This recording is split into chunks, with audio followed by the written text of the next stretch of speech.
So what are you eating tonight, Mark? It's a little bit of southern fried chicken and chips. Nice and simple. Nice and hard attack. Right, and you make that yourself? Well, in the sense that I put it in the oven, yes. So it's not really southern fried if it's put in the oven, is it? Well, what? What? Of course it is. Perhaps it's not fried, but it's probably southern. Probably not even chicken, to be honest.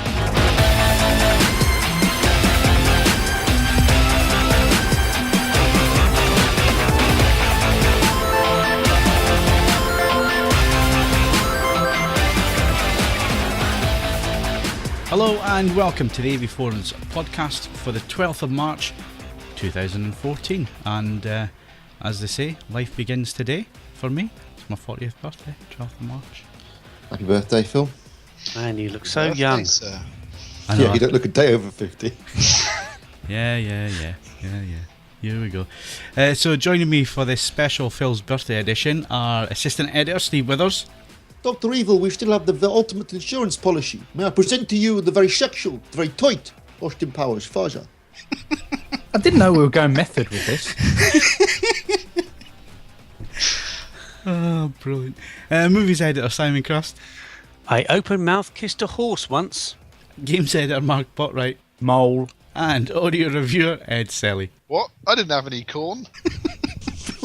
Isn't that meant to be in a Scottish accent, that one? I'm not even going to try, especially with an actual Scotsman on the other end of the microphone. Sorry, I just had those quotes. I want to watch the movie again now. I haven't seen it in such a long time, and it's such a funny film. Right, people didn't guess that was Gold member, Austin Powers. Right, so we're going to kick off this week with a little trip that me and Steve made on Friday past. We're recording this on Monday to be out on Wednesday, and that was to Belgium, Flanders, and... Well, you're building it up like we were going to go there to commemorate World War I or something. We're going to Belgium, it's in Flanders fields, yeah. Nothing to do with World War... Well, actually, no, I take that back. I take that back. Yeah, take it back. It was a World War I connection, wasn't it? Exactly. Yeah, I was going somewhere with that. So, Galaxy Studios, and we met the inventor of Auro 3D, which is the new audio format used in cinemas and will be available and is available on Blu-ray and music CDs. So the inventor is Wilfred van Balen. I hope I pronounced that correctly. We spent a surprising amount of time with Wilfred because the World War I connection is that there was a musical score being recorded in the main studio, which commemorates, or was certainly a story about, it was called 1418, so about the First World War. But he spent about 6 hours with us, Steve, which, you know, for the CEO and the owner of the studio to spend that amount of time when it was full of press, full of musicians from the orchestra and so on, he really did spend the time with us. Yeah, I mean, I was genuinely quite surprised the amount of time he gave us. I mean, I assumed when we were invited over that we'd get there, you know, we'd do some pickup shots, we get a guided tour of the facility, we get 10 minutes with Wilfred, and then that'll be it. But actually, he spent almost the entire day with us. And as you say, they were in the middle of recording this musical soundtrack. He had a big press launch at 4:00 in the afternoon. Obviously, he's a busy man. He's running the studio. He's inventing stuff. He was in the middle of a massive build going on as well, where they were expanding the whole facility. And yet he still found the time to spend, you know, nearly 6 hours just with us, which was incredible. And thank you to him, because it was a really, really interesting day. It was. And obviously we can draw some comparisons, because we've been to a number of studios. Certainly, personally, I've been to Air Studios a number of times. I've been to Abbey Road a number of times. Have you, Ed? I have been to Abbey Road twice, yes. Although one occasion was where they were doing refilmings of showings of films they did the soundtracks to. So actually, I just sat there and watched a slightly shonky copy of Aliens rather than actually did anything with the studio. But no, the other time, I always think that I don't know. I only briefly had time to look through some of the shots you showed of studios. That looked a bit different to Abbey Road for me. Was it the same? Well, you know, Abbey Road, Air Studios, they have their history and they have their, you know, the whole Beatles connection and all that kind of. Both studios have Beatles connections, and they have the whole history of, you know, the big bands that have recorded there over the years, and, you know, tales of people dancing on mixing desks and all the rest of it. And certainly when you go to those studios, you get that feeling of the history that's behind it all, and, you know, the number of famous composers and all the rest of it. The big difference with Galaxy Studios Now, I had a picture in my head about what Galaxy would be, and I imagined it would be a couple of dubbing theatres and a mixing theatre, and they did some colour correction stuff and so on. So I wasn't expecting a very big place. This place was enormous. It was huge. And the other thing is that it's so technically advanced when compared to the older studios. So everything was up to date. It was all digital. They were still using analog stuff. So what they would do was feed the digital mics into the analog desk, feed the analog mics into the digital desk, and then compare the two, and then pick the best takes. And the studios were all is all PMC and Genelec. I mean, Genelec everywhere for all the monitoring and stuff. And it was really advanced. The whole place was really super advanced technically, which kind of blew my mind a little bit. The other thing, Steve, was that each of these studios, they're basically concrete blocks, concrete rooms sitting on concrete springs. Bunkers, basically. Yeah, concrete bunkers on springs. Yeah, sitting on springs for isolation. Isolation was measured at 2.7 hertz, and you could fill the room with more than 100 dB of sound, and you couldn't hear it as soon as you went out. And every block had windows connecting it to the other block, so you could see through various things. But the windows were 11 centimeters thick and weighed a ton. I mean, it's just incredible. I mean, any way I can describe the place. I mean, like Phil, my expectations weren't high going there. I mean, I knew very little about it other than the fact that they developed Auro 3D. But any way I can describe it is it's basically a European version of Skywalker Ranch. You know, it's got recording studios, it's got dubbing stages, they're building Foley stages, they've got post-production facilities, they've got a digital intermediate facility there, haven't they, Phil, where they can scan in either 35mm or take the digital feed if it's from a Red Epic camera or something like that. 8K to 8K, work in 4K and then print it back to film. Really impressive. You know, it's got everything, and it really is like, you know, as you'd imagine Skywalker Ranch or maybe Peter Jackson's facility down in Wellington, as you'd imagine them to be. That's what it looks like. You know, it's got all this in one place. So basically, they do. He told me that they handle post production on 50% of the films made in Belgium.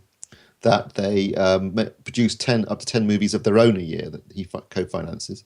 They do work for other people too. I think they did the post production work on The White Queen for the BBC. So you know, it's a proper, you know, recording and post production facility, and he's building loads more at the moment. He said will be finished in about 6 months. So when it's finished, it's going to be, you know, it's going to be a facility that will rival anywhere in the world. Unfortunately, in the video, I haven't got the new section that they're building at the minute, but the video will go out on Wednesday, the same time as this podcast. If you're interested in any way in home cinema and surround sound, it's 23 minutes long, but it's worth sitting down for 23 minutes if you've got any interest in that, in film production, in music production at all. And it's hosted by Wilfred, so usually we sit people down and we ask them questions, and you get on the video, you get the answers to the questions. What Wilfred wanted to do was actually show everybody around the facility as if you were there getting the tour, and that's the way that we've filmed it. It's come together. I'm really quite pleased with the way it's come together. And like I say, if you've got any interest in surround sound and the future of sound, it's definitely worth watching that, even though it's 23 minutes long. The other thing is, let's talk a little bit about Auro 3D now. We heard it when they launched the LS10, the Datasat LS10, probably about 4 weeks ago now, Steve, maybe 6 weeks ago. That was at the Genesis facilities. They had a Barco 4K projector set up in the demo room, and they showed some clips, same clips that we saw at Galaxy Studios on Friday. And I came out of there and I was not impressed. When you came out of the Genesis demo? Genesis demo, yes. I was not impressed, and obviously we discussed it on the other podcast. We did. When we had the same demo material in 2 different rooms, so the massive mixing theatre. Now this is huge theatre. It's about, if it was a commercial theatre, it would seat probably about 250, maybe 300. But it was really impressive, wasn't it? But it's there for final mix. So it has the mixing desks there on hydraulics, so if they want to use it as a theatre, the mixing desks disappear into the floor, and then they can put seats in and turn it into a theatre. Or they have the mixing desks up, and they can mix everything there and then in the big theatre. It's Auro equipped. And then the little room, which is about the size of an average living room, Steve. Yeah. Set up with the same idea, so 5.1 with the height channels, and there was no voice of God on the second system. Got to say, it blew me away. Absolutely blew me away listening to it in those 2 systems. Yeah, absolutely. I mean, I'm lucky enough now to have sat in Dolby's Atmos screening room that they've got at Wootton Bassett, and I've sat in the Auro screening room that they've got over in Brussels, just outside Brussels. And I can honestly say that I thought that the demo they gave us on Friday was really, really good. I think superior in many respects to the one that Dolby did, and I can totally understand a lot of the arguments that the Wilfred was making as to why obviously he's going to be biased, but why he feels that Auro is a superior format. A lot of it made real sense to me in terms of the height speakers and having lower down traditional side speakers, and then obviously if you need it, the voice of God speaker over top. But what they demonstrated with the 9.1 system in that sort of traditional living room style setup is that you don't need a voice of God speaker to still get quite a lot of sort of overhead effects by using those height speakers. I thought it was really impressive. I tell you what really impressed me, because a lot of people say this. They always go, oh, obviously you can take a multi-channel feed, but he was saying, no, you can give me stereo, or you can give me even a mono feed, and I could use the Auro 3D technology to give you a greater sense of space and immersion from it. And you hear that a lot, and usually it ends up being very very echoey and well, a lot of AV amps have it, and the famous one is Logic 7 from Lexicon. That was always touted as the thing to make mono sound like stereo and all the rest of it. But genuinely, I was like you, Steve, had to pick my jaw up off the floor when we had the upmixing, because it was just he played phenomenal. a mono track. Marvin Gaye's heard it through the grapevine, and when he turned on the processing, it was genuinely jaw-dropping. I thought, that sounds really good. It sounds more open, wider. I mean, from a mono feed, it just was really, really impressive technology that actually did deliver what he said it would do, which, like I said, surprised me immensely, because so many times I've heard people say that, and it very, very rarely is it ever delivered. Yeah. So just to go back to the Dolby Atmos versus Auro thing, I think we need to explain that just a little bit more, Steve. So Atmos system, the surround speakers are slightly higher than they normally are in a normal theatre. Yeah, they're near and then they have the ceiling speakers. Kind of up where the height speakers would be, so they're kind of near the ceiling. That's the sides and rears, and then and the sides go from right at the very front of the screen all the way to the back. And then there's a single layer of speakers behind the screen, as you would traditionally have. And then there's 2 rows of speakers going overhead. So that's basically Atmos. That's their setup. The Auro setup is different because it's a normal 5.1 system. So if you imagine a normal 5.1 system on the horizontal plane, you don't move the speakers at all from a normal setup. What you're doing with Auro is you're then adding height speakers, and they're angled at 30 degrees to the normal 5.1 layout. And then if your room's big enough, you have 1 or maybe 2 voice of God speakers, which are mono. So it gives a proper spatial sound, basically. And what he said made a lot of sense between the two. Now, obviously, he is going to be biased because it's his system and he invented it, but what it works basically is the Dolby system, because the surrounds are so high, if something pans from the screen to the left or the right, instead of hearing it where you'd expect to hear it on the horizontal plane, it suddenly feels like the car or whatever it is that's gone off screen is then flying because the surrounds are so high. We're not as used to hearing sounds from above either, because that's not how our brains work. And Dolby using just the higher surrounds and then the ceiling speakers, what he's saying is you're getting the wrong reflections. And the way that Auro works is that you have the normal 5.1, 30 degrees for the height speakers, and it all works on how reflections sound. And there's actually no need, other than for flyover effects, to have a ceiling speaker. And what he said made quite a bit of sense. Yeah, absolutely. And it was interesting because in the theatre we were in, they had LED lights around, they could turn on, that surrounded all the speakers in the room. So you could easily see where every speaker was positioned. So, for example, behind the screen at the front, there were 6 speakers. There were the 3 traditional, front, left and right and centre, and then the height ones above those. And he was saying that the majority of the sound comes from the front. So you've got more to play with there for a start behind the screen. But then you also have the traditional surrounds and rear speakers that you would have down at about ear level, and then this other layer, second layer above at height level, and then if necessary, the one above it, the voice of God to create this sort of hemisphere of sound. And absolutely, it made complete sense to me. And once you explained it, I thought, yeah, that's actually quite logical. And the other factor that comes into play when you're talking about Auro 3D is it's very easy to deliver. Unlike Dolby Atmos, which is a completely different way of creating soundtracks, starting from objects and working your way down to a 7.1 or 5.1 mix, you can take your traditional 5.1 or 7.1 mix, and you can add Auro into that by using the PCM tracks. Very easy to deliver for the cinemas, relatively inexpensive for them to implement in terms of adding they have to add speakers, obviously, height speakers, but you're not adding a whole 2 arrays of speakers overhead, which makes it much cheaper. I think it's about half the cost of implementing Auro compared to at Dolby Atmos. And best of all, from our perspective, it can be delivered in the home relatively easily because you can put it onto a Blu-ray using PCM tracks. You don't have to buy a new Blu-ray player. Obviously, you need to get a new processor and buy some more speakers. But as they were showing in that room where we mentioned earlier, which was like a living room, you can take your 5.1 setup, add height speakers above the front and rear channels, which is relatively, it's not too intrusive because you've already got speakers in those 4 corners anyway, so you're just adding them above them. And you've got yourself a 9.1 system that works very effectively. So, I mean, as an AV enthusiast, that's definitely interesting. Ed, obviously, audio is your thing, and one of the things that he mentioned to me, and he mentions it in the video, which is really interesting, is the use of phantom effects. So, obviously, in stereo, you can make sounds appear within the sound field that sound natural because it's in between the speakers, so you can actually make placements and so on. One of the things he mentioned was the vertical and doing that vertically.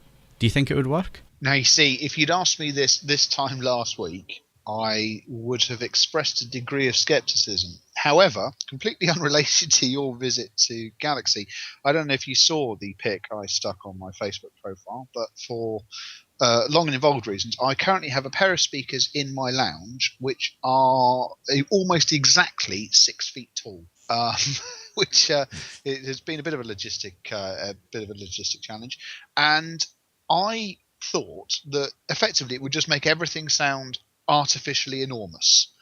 But after a bit of time with them, I am rather more enthusiastic about the concept. If it is done properly, the addition of height, yes, I feel, and I didn't necessarily feel this a week ago, it can add a degree of, if you like, it sort of helps to avoid the sense that you're having the sound beamed at you from 2 specific locations. The challenge is making sure it doesn't feel like it's just being beamed at you from 4, 5 or however many locations, and it is actually seamless.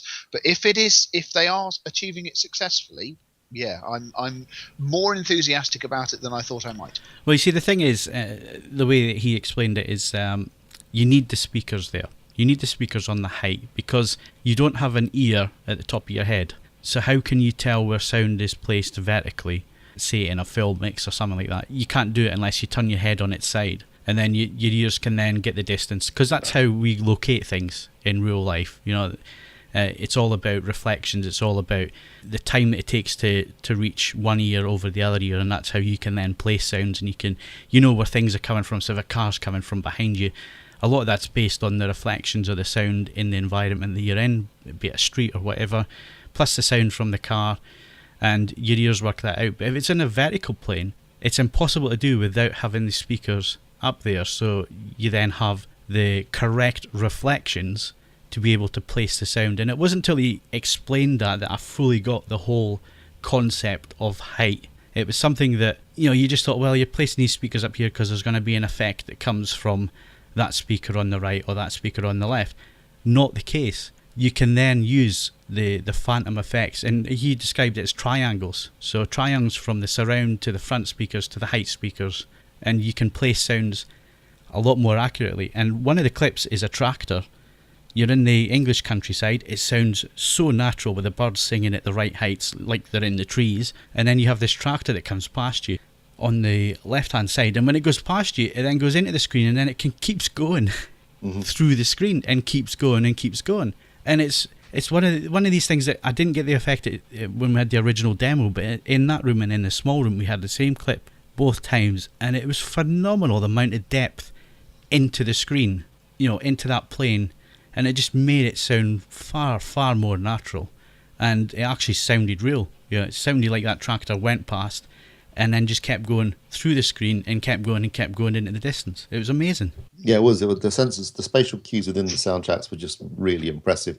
And the other point you made was because you're recreating the natural world, far more realistically in terms of having different layers of different height layers of audio information. Our ears aren't working as hard as they would be under normal circumstances in a cinema, so it's a much more relaxing experience for the listener. Yeah. And it made complete sense. And once he'd explained that, and like I say, watch the video if you're interested in this in any way.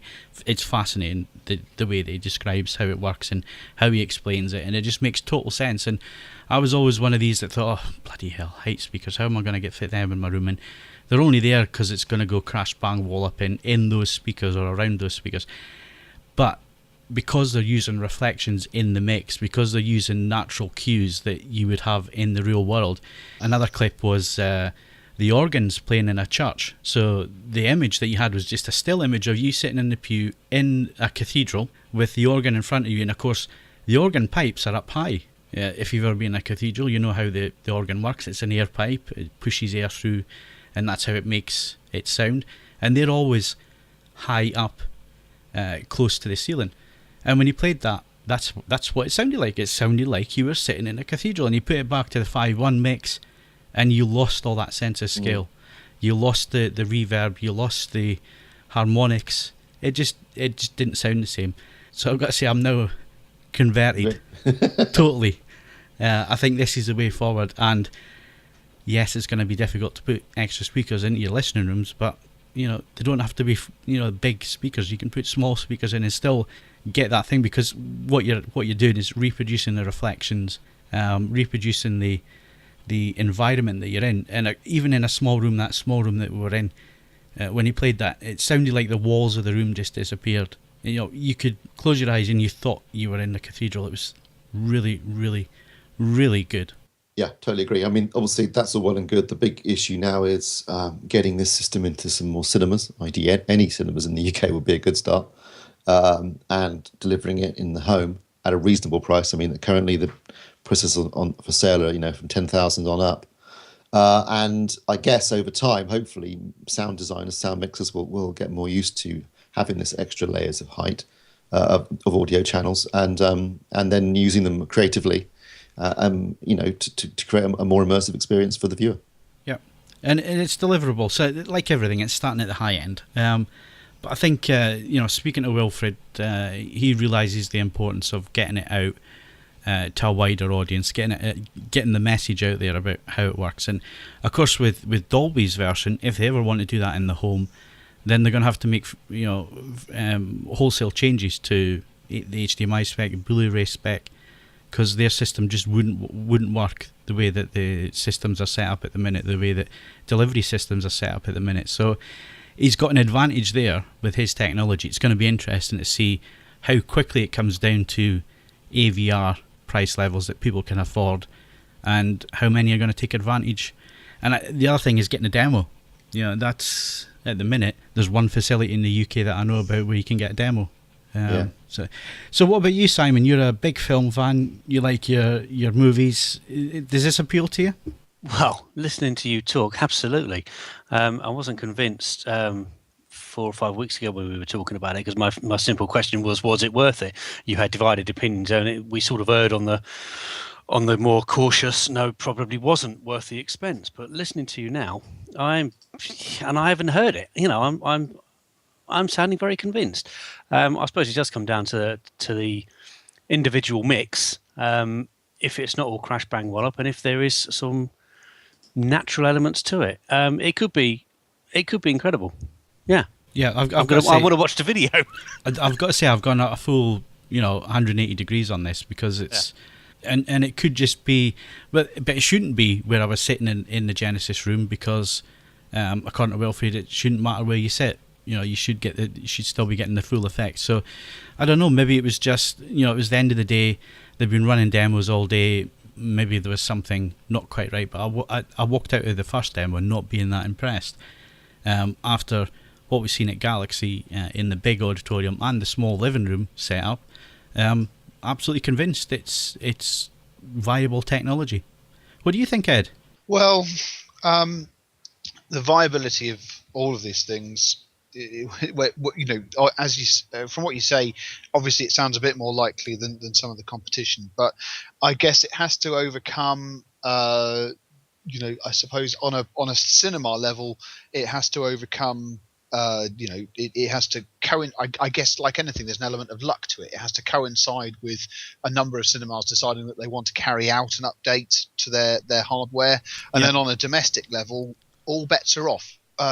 We've all been doing this long enough to see, stuff that we really don't think has any worth at all be widely adopted, and then other things which are actually a genuinely good idea fall by the wayside. So I've given up trying to guess now, Phil. I honestly don't know. It would be nice from what you say. It seems to be well sorted and well implemented, but equally we could just be left confused as it falls by the wayside, and something that we don't like anything like as much manages to gain traction in the public consciousness. I mean, doesn't it fall down in part? Presumably, if, for example, this the space program's worth of money that James Cameron is busy spending on the next set of Avatar films, if you spent some of that money saying, okay, we're recording it in this, and as a condition of release, we'll choose a couple of flagship venues which will update to include it. I don't know, maybe something like that might help, but that strikes me as like organised and just too useful for that to actually happen. Maybe we should just quickly explain the cinema situation. So Auro 3D in the cinema is sold through Barco. I guess we're all aware of who Barco are. They produce the projectors that are used in cinemas. So what they do is they sell it as a full DCP, so a digital cinema package. So they sell it with a 4K projector. It's a Datasat branded Barco processor with Auro 3D in it. And the way that it works through the DCP is that the film is delivered digitally. If the cinema has Auro 3D, then it extracts it from the soundtrack. But if it doesn't have the Auro setup, it'll play it back in 5.1 or 7.1. That's the beauty of the system. It's so backwards compatible. And that's how it works on Blu-ray as well. No need to change the spec. Stand on the PCM track. If you've got an Auro processor, it'll extract the extra channels. And it's quite clever because it'll know if it's a 9.1 or 11.1 or 13.1 system that you're using. So from that point of view, it seems like it should be quite easy to implement. And certainly in the cinema, through the Barco distribution, that seems to be like a really good way to do it as well. And rather than Auro going alone, I think they picked quite a good partner there as well. So hopefully it's going to get some traction for them because it is good technology. Good. And probably this is for Mr. Botwright, but it's also being used heavily in game development, Mark. I noticed one of the games that's recently been reviewed on the site called Knack, which is a PS4 game that includes Auro sound technology in the soundtrack. And I believe they were doing some demos where it was headphone based, but it was the game. I think it may have been the game that you were talking about a couple of weeks ago when we were being chased around by a monster that you said was really scary. Outlast. Yeah, Outlast. I think it was Outlast, where if you using Auro, you could feel like the monster was breathing right behind your head all the time. Yeah. Well, that's another thing to mention. This technology is also going to be available in cars. It's going to be available in headphones and so on. That's what they are working on, as well as the cinema side and the film side. They're also working on the headphones and the computer games and all the rest of it, because it's not just film, and this will come across in the video if you watch a video. It's about audio as well. It's about music. It's about orchestras. It's about using multi-channel mixes and all the rest of it. And it really is a full solution from beginning to end in terms of recording and then playback and so on. So I'm quite confident prices will drop. He wasn't giving anything away. I did ask the question, and he kind of bypassed the question a little bit, didn't he, Steve? But yeah, they have the jump start on Dolby if they want to take that leap and come into the mass market. It's all there, it's ready to go. Just needs to get the message across and get consumers in front of it, I think, just to hear it. Well, it'll be interesting with cars and headphones. There are two specific locations where I've never, ever, ever found the application of surround to be remotely convincing. So best of luck with that. Yeah, but again, Ed, it's we have our ideas of what surround mix is, and what we've had in the past from DTS. You know, they did a lot of music stuff in the beginning, and Dolby have their version of Pro Logic 2 for music and all the rest of it, and all it seems to do is add a little bit of reverb and a little bit of spatialness, but it sounds fake. This demo that we heard with this mono track upmixed, seriously, I haven't heard anything like it. It really was impressive, and how it's working, the algorithm, it's inspecting the original recording and then working out what the reflections were at the time of the recording, and then trying to recreate that using the extra speakers, and it works. It's like you would have thought it was recorded in stereo when you went from mono to the upmixer. It really was phenomenal. Fair enough.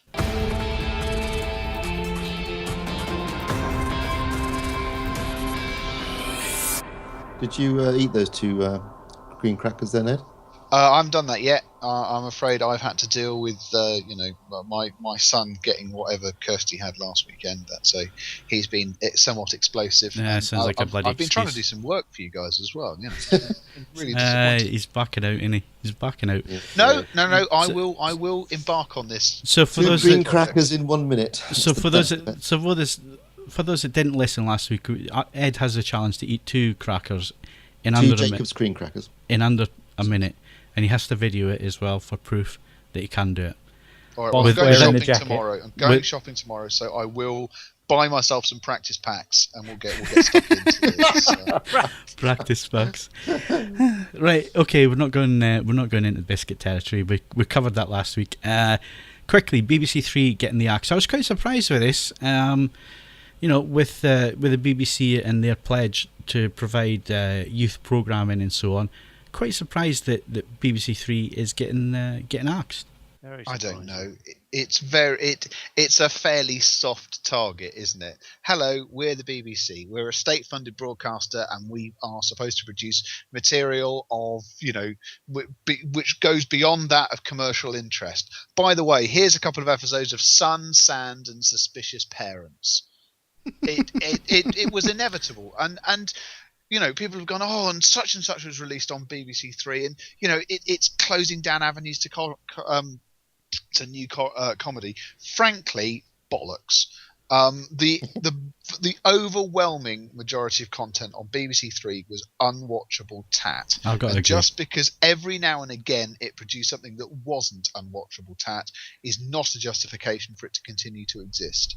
If the BBC is genuinely to do things that commercially funded broadcasters can't do, then even though it has lower viewing figures, BBC 4 is there for that purpose, and it is working on that mandate. Yeah. BBC Three was lowest common denominator, ITV rivaling chud. I've got to agree with you to an extent. I think there was some genuine big names did make it on that channel before it was branded BBC Three as well.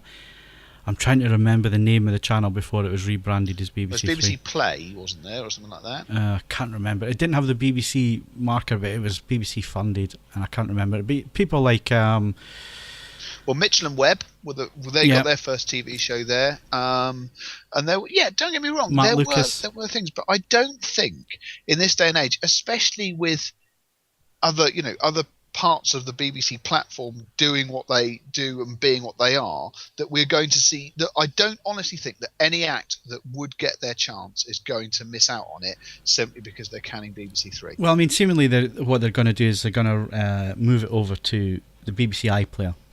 And it'll exist on BBC iPlayer, and they reckon that new talent will still get a chance to make their pilots and so on, and it'll be shown on iPlayer. So they are axing it as a live channel, just as it goes HD as well, but it's going to be on iPlayer. And rightly, what you said there, BBC 4 is a superb channel. It really does fit its remit, and it produces stuff that just wouldn't fit on BBC One or BBC Two, but really some really compelling documentaries on there, and yeah, it's really good. But you don't think that the content that's on BBC 4 could be split across 1 and 2?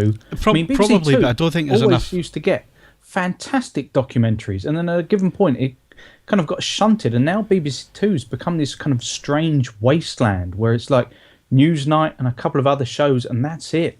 You know, anything young has been kicked over to BBC Three. Anything in any way worthy documentary-wise, or foreign drama is pushed over to BBC Four. It seems as though they overstretch themselves just by having 4 channels in the first place. But I kind of feel a bit for the BBC Three audience, because it does raise the question about what the purpose of public state-funded broadcast is. It's run by crusty old men, and But what's the purpose? Is the purpose simply, as Ed said, stuff that otherwise isn't in the commercial field, or is it everyone pays their license fee? I think the argument is more that there is no shortage of youth tat. Yes, but there's already. no shortage. Yeah, but here's my point, which is every time that argument gets raised, I would point to the fact that there's no shortage of soap operas, and yet EastEnders is wildly popular, but I would happily boot it off a cliff. Oh God, There's a huge amount of programs that are massively overlapping with all other channels, and the point is that because you look at kind of low quality, what we see as low quality programs on BBC Three, with the youth market, the argument is, well, if you don't like it, ask yourself, are you over 25? That's the reason why you don't like it. It's not because it's total crud. It's because not all of it was crud either. Yeah. I mean, okay, but hang on. To take that to its logical conclusion, though, people under the age of 25 are more likely than any other demographic group not to be watching their material on a television. So the fact that it's just switching over to online methods of access is by that token is entirely logical. But they're switching it over and taking a healthy chunk out of what it would otherwise be producing, aren't they? I mean, a huge amount is going back towards BBC One and dramas. You can guarantee that will go towards a stately million. home for 6 weeks to make a new costume drama or something. Yeah, well, 60 million, wasn't it? Yeah, exactly. Yeah. And I can see the idea, which is, I think when they had a list of what were the most popular programs for when the iPlayer app came out, it was mainly BBC Three shows, which tended to say that, young people are watching on tablets and the like and things like that. And also there's the possibility that in the future iPlayer might be behind some kind of a paywall or something like that as we're moving towards stream services. They can go to hell with that one. If they want to be a commercial organisation, then fine. That's fine. If they want to be a commercial organisation, no problem with that. No. When I say paywall, I'm not talking about that. I'm talking about it in regards the license fee as well, tying it into, i.e. there are an increasing amount of people saying, I don't bother with the license fee, I stream everything, and so therefore I'm not bothered, and they're getting basically iPlayer for free. It's cutting that off at the pass. Which I can't disagree with, to be honest. Just because your way of consuming that of BBC's content has changed, it shouldn't mean that their way of funding it should change, is it? Bluestone 4.2 was on. I think there's another series of that imminently, and that actually had its moments that were quite amusing. Other than that, obviously I like to laugh at the freaks on Snog, Marry, Avoid, but that's a very specific exercise, and I'm sure that I can find freaks elsewhere on our many television channels. There's just Oh, we're well on message and well over time. I'm starting to feel a bit lightheaded here. We're too much on message this week. So coming back in a second with the cut down version of the games news.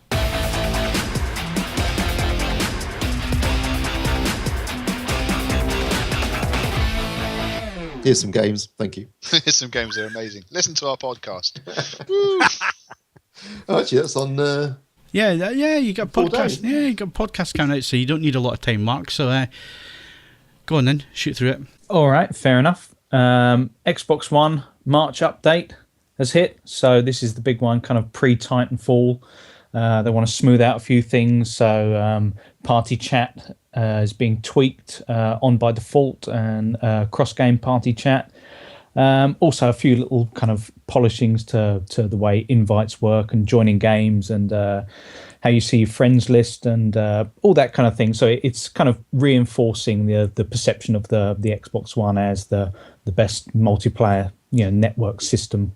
One of the main things they've added though, Twitch TV broadcasting, which is actually better quality than the PS4. It's coming at about 720p. PS4, I think that's somewhere about 540p, something like that. And has always been a little bit stuttery for me. It very much depends which channels you're looking in at. Yeah, and the last thing I suppose is 50 hertz mode finally for the UK market. So you can watch that full or fill modes, and the dash stays in 50 hertz. I had a quick play with it until you switch to something else. So there's obviously that kind of quick split second as your TV readjusts to the different refresh rate. But other than that, it's all working fine. Other than that, listen to the Games podcast. What are you covering in this month's podcast then, Mark? Games. Yep. Have you looked at the running order? I suppose the clue was in the title. Have you recorded it yet? No. We're doing that actually tomorrow. You don't know. We don't. You're going to go out live, are you? Yeah, it's going to go 4.5 hours live broadcast. That's up on Friday, right? No, is it Friday or Thursday? Thursday. No, Friday. I'm looking at my calendar now. When's the 14th? What day is it today? It's what date or day? It's in What's 4 my days' name? time. What's going on? Where are we? It's Phil gone to the loo. Yeah, you thought you were going to talk for longer than that, Mark. Yeah. You were a bit too brief. Well, how brief? No, that was only the one bit. An arse explosion, sorry. That's got to stay in, by the way. Yeah, Sounds but like a cut BBC it. Three So programme. just cut it so it's actually in the middle of something. Another. segment. Yeah, You know, totally out of context. Talking about 3D sound. Fucking arse explosion. Hey, that'd sound good with the old height channels. It's going the wrong way for using height channels. That could be a BBC Three show, I reckon. An arse explosion. I think that's more the learning channel these days. Let's face it, they let Honey fucking Boo Boo through the Who? through the. Have you not? Here comes Honey Boo Boo. No. Oh, it's Well, fire. just count yourself a happy, contented human being that you have no idea what that is. Well, why do you know what it is, Ed? How much fucking TV do you watch? It's on most of the time. To be fair, television. Oh, well, hang on. It's on most of the time, but none of us have ever heard of it apart from you. Is this why I get my reviews at the end of the month at the last minute? Because you're busy the No, rest of the month? that isn't what happens at all. It's just essentially I found the program because the TLC, the Learning Channel, named because there is no learning possible from it. It's named for irony purposes. It has a program called Cake Boss, of which my wife is very fond. And Here Comes Honey Boo Boo normally happens directly afterwards, and it's car crash. It's classic car crash television. It's a family of rednecks, grossly overweight rednecks. Oh, enough said. Yeah, I mean, don't get me wrong. It's not a patch on extreme couponing, which is quite something as a program. But in you complained about BBC Three's output. The Scottish, saying that to somebody Scottish that has completely different meaning, that extreme couponing, because that to me sounds like somebody punching people in the face. Well, in answer to Mr. Botwright, all I would say is that no one is compelled to pay for the Learning Channel. It strictly comes as I have elected to pay a sum of money for Sky, and I get it. You're paying in more ways than one. I'm sorry. Well, I can. Yes, on occasions I can feel IQ points flaking off my head like dandruff, but that's a decision that I have to live with. So don't worry about that. That's fine. And as I say, it's just worth watching, if nothing else. I think programs like that exist to make you feel better about yourself. It's like, I'm carrying a bit of weight, and I'm going grey. I have a white beard hair, which I thought was quite terrifying the other day. But at the very least, I'm not actually a land whale with the sort of accent that just makes me hear banjos. So it serves a useful purpose. Makes you feel superior, basically. Yes, it does. But Snog Marry Avoid had the same effect for BBC Three viewers. It's like, yes, you may have some problems, but at least you're not a bright orange retard. Basically, television has become the modern equivalent of the Victorian freak show, hasn't it? Really? Yes, it has. I mean, body horror. What's that show? Body horror? Is it? What's the one where they show really offensive? The embarrassing illnesses. Yeah, embarrassing bodies. That's it. Embarrassing bodies. Yeah, They're too embarrassed to go to the doctor yet. They'll exactly. they'll get their tits out on TV. Well, you know? no. Cock out on national television. It's a classic example of what will you do to get something sorted. Because you can go to your doctor in private. You can be placed on a waiting list, and it might or might not get sorted. Especially if it's a cosmetic issue. That's how socialised medicine works. Or if you get your undercarriage out on Channel 4, people will point and laugh, but it will be sorted at somebody else's expense rather quicker. It's a balancing act, isn't it? So if you had 3 testicles and you wanted to get that sorted, you have the option of waiting and hoping that the state might provide, or entertaining a couple of million sickos and getting it sorted quickly. I think that's a perfectly logical and fair exchange. I might have to think about that to get my penis reduction. Well, that's something. And at the very least, you won't have to have. You saw that joke coming from about 60 miles away. Ed, if you play us really clever, you can use a quote from Goldmember at the end of this podcast about having 3 balls. I did see that one, but I have my quote picked out for the end of this. Okay. I thought you were going to segue there. I thought you were being really smart and think, I'll just put that one in. Actually, it's because of the 3 balls quote that I mentioned. Yeah, I knew there had to be a connection. It's one big circle of joy. That was the game's news. Somehow we've got a little bit off message there. I knew it was going to happen. We were so on message for 30 odd minutes. You just knew it was going to go off on a tangent. All I would say is that I'm not actually drinking any alcohol this evening, so that probably helped us stay on topic for as long as we had. But I've done my bit of being on message, and now I'm off. From now on, it's all cobblers. Yes. Okay, so we're going to move on. Movie news is next.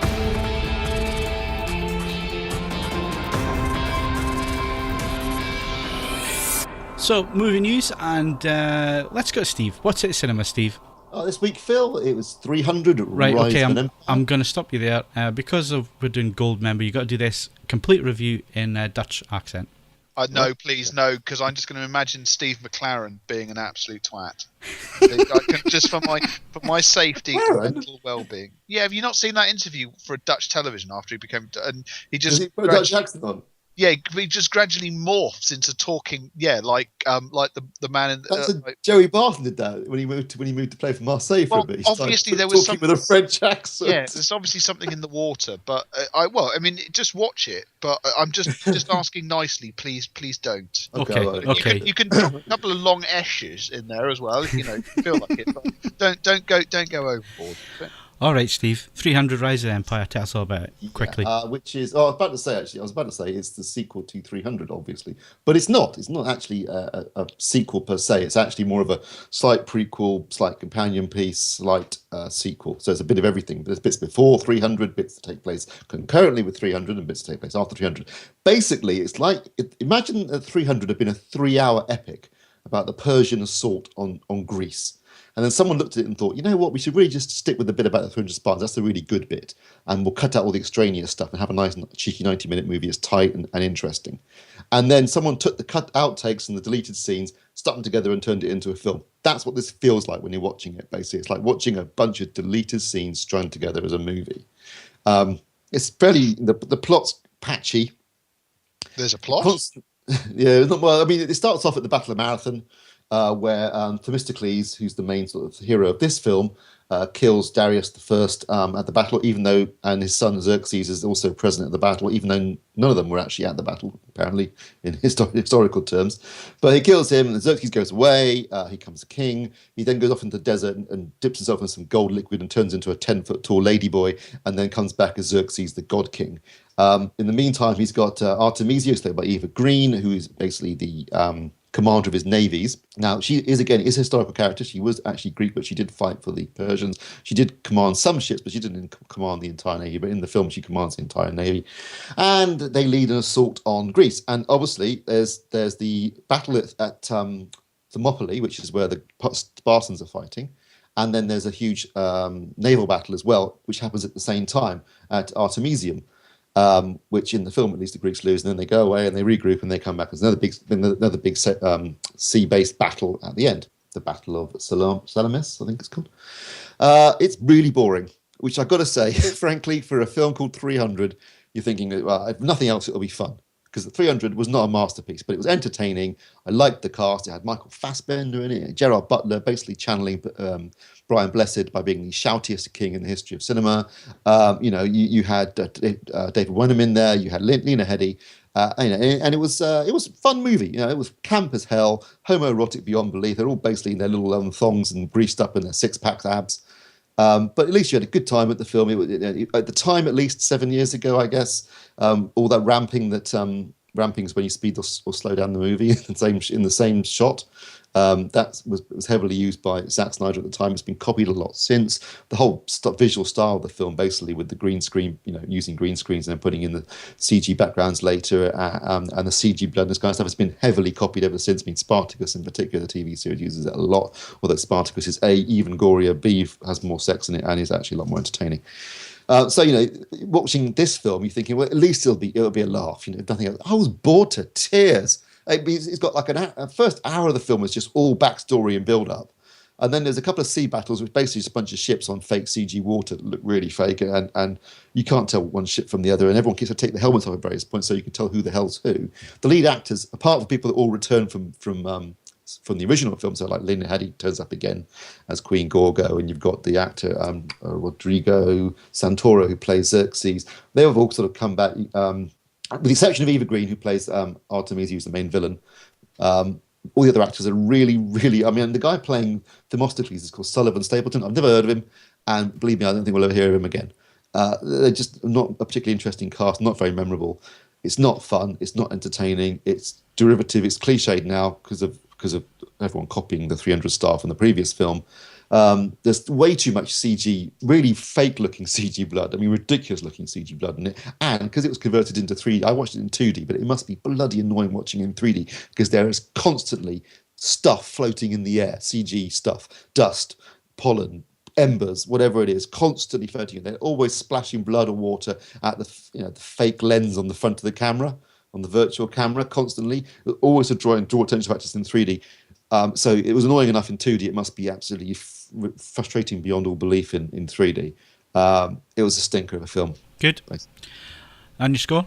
I gave it 5, which I think I was being generous. Okay. You went to see another film, and you said it was much better. What was that? I went to go and see the Grand Budapest Hotel, which is Wes Anderson's new movie, and I really enjoyed that. I'm a big fan of his movies. If you're a fan of his films, and they are all quite similar in many respects, and they're very kind of artificial in the way that they're shot, but beautifully shot. They have an amazing cast. I mean, the cast is, he's been using a lot of the same actors over and over again, but the cast in this is incredible. But the main character in it is played by Ralph Fiennes, who is absolutely hysterical in it as this concierge at the Grand Budapest Hotel. It's got multiple aspects. Some of the scenes are in 1.85 to 1, some of it's in 4 to 3, and some of it's in scope ratio, which is kind of interesting, if a little bit distracting. But like I said, his films are always quite artificial anyway. But yeah, it's a very funny, and if you're a Wes Anderson fan, you'll definitely enjoy it. So if you're going to the cinema this week, that's one that you'd recommend? Yes, absolutely. Okay, so we're well over time. I'm going to have to use the cutting knife quite a bit this week, but we were going to cover this subject last week and we ran out of time, but seeing as we're so on message this week, what film, if any, are we obsessed with? And we don't just like the film, but we're actually obsessed with it. It could be a number of films, and it could even be a film that you actually don't like that much, but for some reason you keep buying every version that's available. So I guess I'm going to kick this one off, and I know. I think I can guess what your answer's going to be, Phil. Go on then. I was going to say I'm going to guess on 3 people here: Phil, Jaws, obviously Botwright's going to be Shogun Assassin, and I know Ed is Apocalypse Now, right? Right. Well, you're close. There's three. 2 of them are trilogies, and actually, it's 4. Actually, thinking about it, there are 4. You're right on Jaws. Jaws is just absolute classic, and I can still watch that now. And if it's on the TV or whatever, I'll sit and watch it all the way through. The other one's Star Wars trilogy, the original trilogy, and out of that, Empire Strikes Back. If I'm going to watch one of them, that's the one I'll watch. Another one's Back to the Future trilogy. That would be my other guess. Yeah. So those are the ones. If we're talking about buying it on every single format that I've ever owned, those are the films that I've gone mad for. What's the fourth one then? You said there were 4. I forgot. I'm going to come back in a sec. All right. Mr. Botwright, go on. Well, you've already stolen my thunder and given it away. I was right, was I? Shogun Assassin. You've bought that in every format, have you, Mark? Yes, I have. Multiple versions? Yes, and including obviously the original films they were based on. Close Encounters. That was the fourth one. Oh, yeah. I'm quite... Sorry, go on. That was the end. That was it. So you don't like any other film, or you're not obsessed with any other film or genre or whatever? Yeah, all right, fine. Akira, owned on multiple different formats, obviously. The Region 1 DVD was fantastic for that. A Better Tomorrow 2 as well is one that I'm mildly obsessed with. Not Better Tomorrow, just A Better Tomorrow 2. No, two because it's got the terrible twins angle to it. Yeah. Which is poor. But there again, it's writing in history, I think. It is. Twin brother? Yeah, that'll do, yeah. It is John Woo, so it doesn't have to make too much sense, but also simply because someday the original edit of that will have to come to light. It was a big film, and to think that it's still kind of sitting in a butchered format, that it makes absolutely no sense plot-wise, that it jumps from scene to scene because someone wanted to cut it down to size and no one knows where the original scenes are. That's kind of a bit of a tragedy. Okay, Simon. Difficult. I suppose the film that I've bought in the most formats. Well, they're like you, Phil. There are a number. I suppose it would be Nosferatu. I've bought that on every format that there is, so that it's been available on. The original version or the remake by? No, the original, the 21 Manaus version.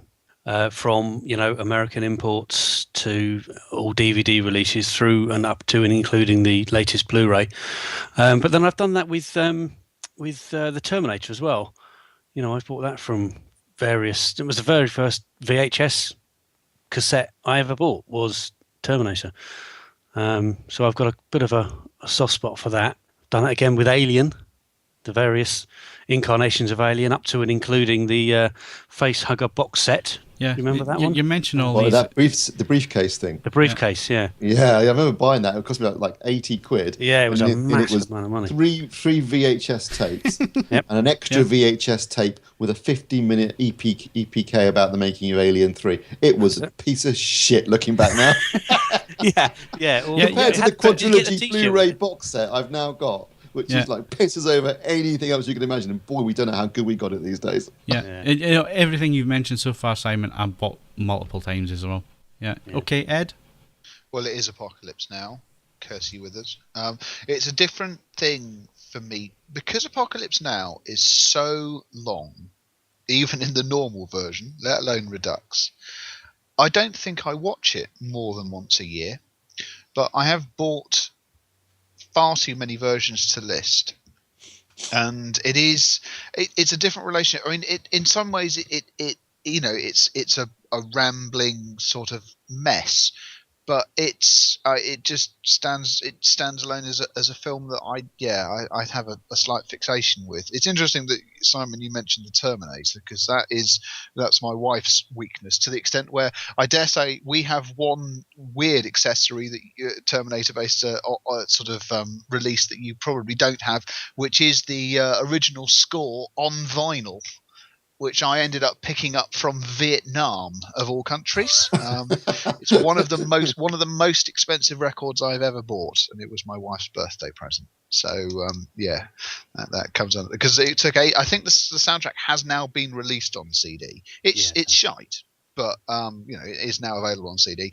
But for years and years and years, it was only available on vinyl. So that was the format on which I purchased it to complete my wife's collection of random Terminator stuff. Withers, quickly. Okay, in terms of Debbie Does Dallas. Masterpiece, yeah. 9 inches from Messi. Again, no, disappointing sequel. In terms of multiple formats, Terminator 2 wins hands down. I think I've had that on VHS tape, I've had it on VCD, DVD, HD DVD, DVHS, Laserdisc, and Blu-ray. So that's 7 different formats. There you go. In terms of films, I'm obsessed with Blade Runner. I've been obsessed with Blade Runner since I saw it. Oh, that's another one. I forgot that one. Oh yeah. But I was obsessed with it. I was obsessed with it because for so many years I wanted to get my hands on things like the print and then when I first saw the International. I saw Blade Runner at the cinema, and I didn't realise it because I was watching it with my mate, and obviously we were familiar with Blade Runner, which was the theatrical cut in the UK and the US. This was the international cut, which is slightly more violent. And when they first different scene came on, it was like having a religious experience, seeing something slightly different suddenly in the cinema, which is I just couldn't believe it. But that's a film I've been obsessed with for a long time. I'm obsessed with the film Dune, David Lynch's film Dune. For some reason, I don't even particularly like the film, but for some reason I can't stop buying it. I've had multiple formats and multiple versions of the film. Yeah, those would be my 3 choices. I don't know how I forgot Blade Runner because I'm sitting looking at the poster above my fireplace. I've got it framed above my fireplace. The good news about Blade Runner is that you can be obsessed with the film for 20 years, and then finally good things do happen to people sometimes because they release the 5-disc Blu-ray with every single different cut of the movie on there. Yeah. Deleted scenes, a brilliant documentary. I mean, it was like I actually spent I think 4 days solidly just going through that entire Blu-ray set, watching every different cut, listening to all the commentary tracks, watching all the extras. It was absolutely, for me, nirvana at the time. If I died after that, I'd have been a happy man. Too much time on your hands. Right, let's flick it around a little bit just to finish it all off.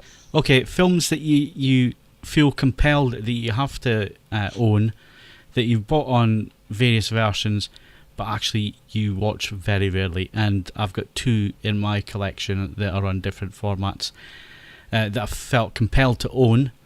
One is the Godfather trilogy. I've owned that on about 4 different formats. Great films, but no stuff that I'm obsessed with, and I felt compelled to buy them on Blu-ray and DVD, and actually sat down and watched them once and never gone back to. The other one is Dances with Wolves, and I actually have the Japanese Indian version that comes in the leather pouch that's tied round with a feather and stuff, and cost a fortune. And I very, very rarely watch that film. In fact, it's probably a good few years since I've last sat down and watched it.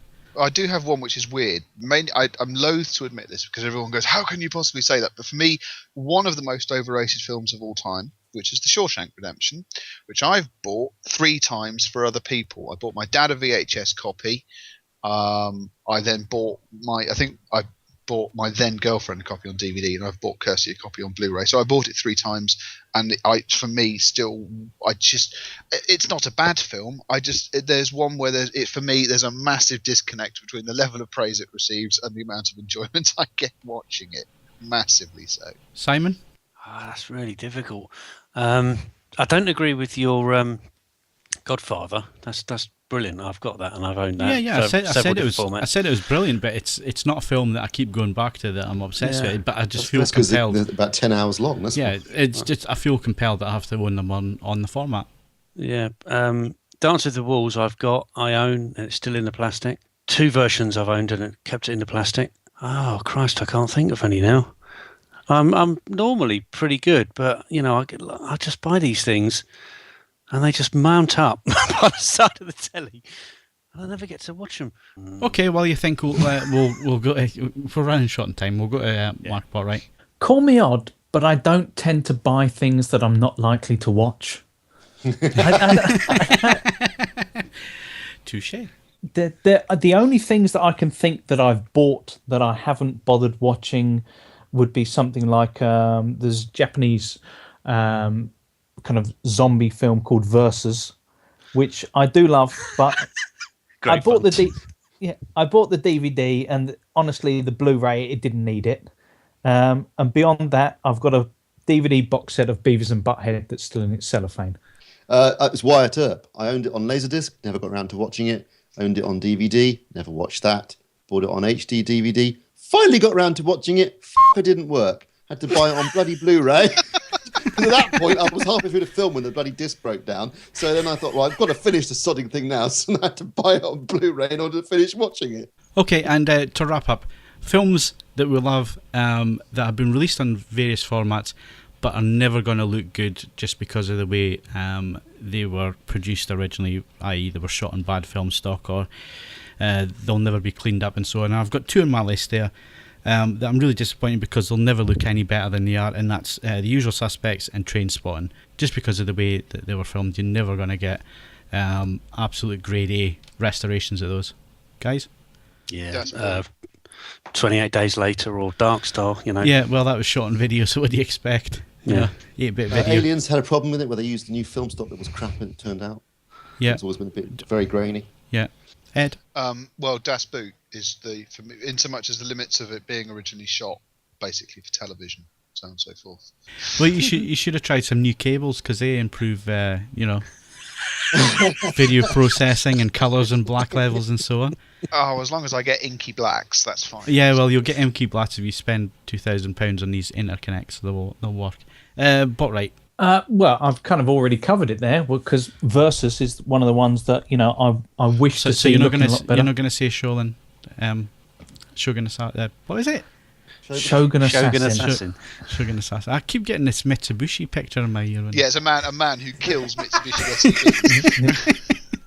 Well, that looks really bad, does it not? In every version that's ever been released. Well, actually, the Blu-ray isn't bad. The Blu-ray is, in comparison to what it has looked like. Look, okay, I started off with a knockoff VHS copy and went to the Vipco DVD. So right now, anything looks great. Right, okay, we've run out of time. Sadly, we're going to have to wrap this one up because we've all got to crack on with different bits and pieces, and we're way over time. But thanks again for listening. It is appreciated, and it looks like plenty of you are getting involved. So put your comments under this podcast in the podcast forum. If you've got anything for Mark's recipes, you want any ideas or so on, then send that to podcast@avforums.com. And it's the same address for your our kit stories. So kit that's gotten you into trouble, kit you sold and wish you'd never sold, those types of stories, send them in to us. We'll read out the best ones. All we've got to do now is thank Steve Withers. Dr. Evil, you look very tight. Yes, tight like a tiger. Yes, oh yes, yes. Is this an audition reel or something? Mark Botwright. I thought I smelled cabbage. I'm going to have to go and watch this film. Simon Crust. You may be a cunning linguist, but I am a master debater. And Ed Selley. I haven't laughed that hard since I was a little girl. Thank you. Don't forget you can follow us on Twitter and Facebook, and bookmark avforums.com for the latest reviews, news and video. Plus, why not leave us a rating on iTunes if you enjoyed the show. I'm Phil Hinton. Thanks very much for listening. We stayed on subject this week, and we'll be back again next Wednesday.